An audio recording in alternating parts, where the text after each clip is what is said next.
ಯಾರೋ ಒಂದು ಒಳ್ಳೆಯ ಮಾತನ್ನ ಹೇಳಿದ್ದಾರೆ. ನಾವು ಮಾತನಾಡಲು ಕಲಿತಿದ್ದೀವಿ ಅಂದರೆ ಸಾಲದು, ಮತ್ತೊಬ್ಬರ ಜೊತೆ ಹೇಗೆ ವರ್ತಿಸಬೇಕೆಂಬ ಅರಿವು ನಮಗಿರಬೇಕು. ಹಾಯ್ ಹಲೋ ನಮಸ್ಕಾರ, ನಾನು ನಿಮ್ಮ ಮೊಹಮ್ಮದ್ ಜಲಾಲ್, ತಾಜ್ ಕನ್ನಡ ಯೂಟ್ಯೂಬ್ ಚಾನಲ್ನಿಂದ. ನಾನು ಇವತ್ತು ನಿಮ್ಗೊಂದು ಒಳ್ಳೆಯ ಕಥೆಯನ್ನು ತಂದಿದ್ದೇನೆ. ಆ ಕತೆ ದ್ರಾಕ್ಷಿ ತೋಟದ ಕತೆ.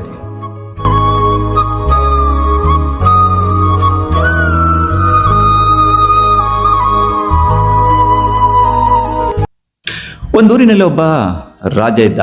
ಆ ರಾಜನಿಗೆ ಅತಿ ದೊಡ್ಡ ಅರಮನೆ ಇತ್ತು. ಆ ಅರಮನೆಯ ಸಮೀಪವೇ ಒಂದು ದ್ರಾಕ್ಷಿ ಗಿಡದ ತೋಟವಿತ್ತು. ಆ ತೋಟ ಕಾಯಲು ಒಬ್ಬ ರೈತ ಇದ್ದ. ಆದರೆ ಆ ರೈತ ಬಹಳ ಚಿಂತೆಯಲ್ಲಿದ್ದ. ಯಾಕೆಂದರೆ ಆತ ಕಾಯುತ್ತಿದ್ದ ಆ ದ್ರಾಕ್ಷಿ ತೋಟದಲ್ಲಿ ಪ್ರತಿದಿನ ಒಂದು ಹಕ್ಕಿ ಬಂದು ಆ ಗಿಡದಲ್ಲಿರುವ ದ್ರಾಕ್ಷಿ ಹಣ್ಣನ್ನು ತಿಂದು ಹೋಗುತ್ತಿತ್ತು.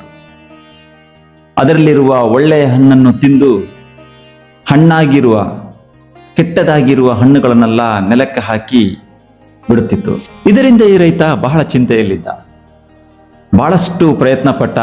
ಆದರೆ ಆ ಹಕ್ಕಿಯನ್ನು ನಿಭಾಯಿಸಲು ಆ ರೈತನಿಗೆ ಆಗಲೇ ಇಲ್ಲ. ಕೊನೆಯದಾಗ ಆ ರೈತ ಅಂದುಕೊಂಡ, ಒಂದಲ್ಲ ಒಂದು ದಿನ ಈ ಹಕ್ಕಿ ಈ ದ್ರಾಕ್ಷಿ ತೋಟವನ್ನು ನಷ್ಟ ಮಾಡಿಬಿಡುತ್ತೆ ಅಂದುಕೊಂಡು ಕೊನೆಯದಾಗಿ ಆ ರೈತ ಅರಮನೆಯಲ್ಲಿರುವ ರಾಜನನ್ನು ಭೇಟಿ ಮಾಡಲು ಹೋದ. ರಾಜನ ಮುಂದೆ ಎಲ್ಲ ವಿಷಯವನ್ನು ಹೇಳಿದ. ಆವಾಗ ರಾಜ ಆ ರೈತನಿಗೆ ಹೇಳಿದ, ನೀ ಚಿಂತೆ ಮಾಡಬೇಡ, ನಾಳೆ ನಾನೇ ಆ ತೋಟದಲ್ಲಿ ಇರುತ್ತೇನೆ ಅಂತ ರಾಜ ಹೇಳಿದ. ಮರುದಿನ ರಾಜ ಆ ತೋಟದಲ್ಲಿ ಹೋಗಿ ಕುಳಿತ. ಯಾವ ದ್ರಾಕ್ಷಿ ಮರದ ಹತ್ತಿರ ಬಂದು ಆ ಹಕ್ಕಿ ಹಣ್ಣುಗಳನ್ನು ಹಾಳು ಮಾಡುತ್ತಿತ್ತೋ ಅದೇ ಮರದ ಬದಿಯಲ್ಲಿ ಅವಿತು ಕುಳಿತ. ಸ್ವಲ್ಪ ಸಮಯದ ನಂತರ ಆ ಹಕ್ಕಿ ಅದೇ ಸಮಯಕ್ಕೆ ಒಂದು ಆ ಗಿಡದಲ್ಲಿ ಕುಳಿತು ಹಣ್ಣುಗಳನ್ನು ತಿನ್ನಲು ಶುರು ಮಾಡಿದ. ಆವಾಗ ರಾಜ ಕೈಯಲ್ಲಿದ್ದ ಬಲೆಯನ್ನು ಬೀಸಿ ಆ ಹಕ್ಕಿಯನ್ನು ಹಿಡಿದೇ ಬಿಟ್ಟ. ನಂತರ ರಾಜ ಆ ಹಕ್ಕಿಯನ್ನು ಕೈಯಲ್ಲೇ ಹಿಡಿದು ಸಿಟ್ಟಿನಲ್ಲಿ ನೋಡಲು ಶುರು ಮಾಡಿದ. ಆವಾಗ ಹಕ್ಕಿ ಹೇಳಿತು, ನನ್ನನ್ನು ಕೊಲ್ಲಬೇಡ, ನನಗೆ ಚಿತ್ರಹಿಂಸೆ ಮಾಡಬೇಡ, ನಿನಗೆ ನಾನು 4 ಜ್ಞಾನೋದಯದ ಮಾತುಗಳನ್ನು ಹೇಳ್ತೇನೆ ಅಂತ ಹಕ್ಕಿ ರಾಜನಿಗೆ ಹೇಳಿತು. ಆವಾಗ ರಾಜ ಕೇಳಿದ, ನಿನ್ನ ಮೊದಲನೆಯ ಜ್ಞಾನೋದಯದ ಮಾತು ಏನು? ಆವಾಗ ಹಕ್ಕಿ ಹೇಳಿತು, ನಿನ್ನ ಕೈಯಲ್ಲಿ ಬಂದ ಶತ್ರುವನ್ನು ಯಾವತ್ತೂ ಬಿಡಬೇಡ ಅಂತ. ಆವಾಗ ರಾಜ, ನಿನ್ನ 2ನೆಯ ಜ್ಞಾನೋದಯದ ಮಾತು ಏನು? ಯಾವತ್ತೂ ಆಗದೇ ಇರುವ ಮಾತನ್ನ ನೀನು ನಂಬಬೇಡ. ರಾಜ ಸಿಟ್ಟಲ್ಲಿ ಹೇಳ್ದ, ನಿನ್ನ ಡ್ರಾಮಾ ಜಾಸ್ತಿ ಆಯಿತು, ಸರಿ ನಿನ್ನ 3ನೆಯ ಜ್ಞಾನೋದಯದ ಮಾತು ಏನ ಅಂತ. ಆವಾಗ ಹಕ್ಕಿ ಹೇಳಿತು, ಕರುಣೆಯ ಮಾತಿಗೆ ನೀನು ಪಶ್ಚಾತ್ತಾಪ ಪಡಬೇಡ. ಆವಾಗ ರಾಜ ಹೇಳಿದ, ಸರಿ ನಿನ್ನ 4ನೆಯ ಮಾತು ಏನು?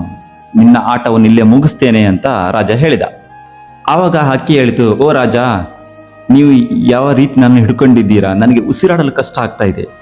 ಬಿಗಿಯಾಗಿ ಹಿಡಿದಿರುವ ನನ್ನನ್ನು ಸ್ವಲ್ಪ ಸಡಿಲಗೊಳಿಸಿದರೆ ನಾನು 4ನೆಯ ಮಾತನ್ನು ಹೇಳಲು ಆಗುತ್ತೆ ಅಂತ ಹಕ್ಕಿ ಹೇಳಿತು. ಆವಾಗ ರಾಜ ಬಿಗಿಯಾಗಿ ಹಿಡಿದ ಕೈಯನ್ನು ಸ್ವಲ್ಪ ಸಡಿಲಗೊಳಿಸಿದ. ಕೂಡಲೇ ಆ ಹಕ್ಕಿ ಅಲ್ಲಿಂದ ಹಾರಿ ಮರದ ಮೇಲೆ ಹೋಗಿ ಕುಳಿತು. ಆವಾಗ ಆ ಹಕ್ಕಿ ಹೇಳಿತು, 4ನೇ ಜ್ಞಾನೋದಯದ ಮಾತು ನಾನು ನಿಮಗೆ ಹೇಳ್ತೇನೆ ಅಂತ. ಅದೇನೆಂದರೆ, ನನ್ನ ಹೊಟ್ಟೆಯಲ್ಲಿ 2 ವಜ್ರ ಇದೆ ಅಂತ ಆ ಹಕ್ಕಿ ಹೇಳಿತು. ಈ ಮಾತನ್ನು ಕೇಳಿದ ರಾಜ ಪಶ್ಚಾತ್ತಾಪಗೊಂಡ, ಉದಾಸೀನ ಆಗಿಬಿಟ್ಟ. ರಾಜನ ಮುಖವನ್ನು ನೋಡುತ್ತಿದ್ದ ಹಕ್ಕಿ ಹೇಳಿತು, ಓ ರಾಜ, ನಿನಗೆ ನಾನು 4 ಜ್ಞಾನೋದಯದ ಮಾತು ಹೇಳಿದೆ. ಮೊದಲನೆಯದು, ಕೈಯಲ್ಲಿ ಬಂದ ಶತ್ರುವನ್ನು ಯಾವತ್ತೂ ಬಿಡಬೇಡ ಅಂತ. ಆದರೆ ನೀನು ನನ್ನನ್ನು ಬಿಟ್ಟೇ ಬಿಟ್ಟೆ. 2ನೇ ಮಾತು ನಾನು ಹೇಳಿದೆ, ಆಗದೇ ಇರುವ ಮಾತಿಗೆ ನೀನು ನಂಬಬೇಡ ಅಂತ. ಆದರೆ ನೀನು ನಂಬಿಯೇ ಬಿಟ್ಟ. ಏನೆಂದರೆ, ನನ್ನ ಹೊಟ್ಟೆಯಲ್ಲಿ 2 ವಜ್ರ ಇದೆ ಅಂತ. 3ನೇ ಮಾತು ನಾನು ಹೇಳಿದೆ, ಕರುಣೆಯ ಮಾತಿಗೆ ನೀನು ಪಶ್ಚಾತ್ತಾಪ ಪಡಬೇಡ ಅಂತ.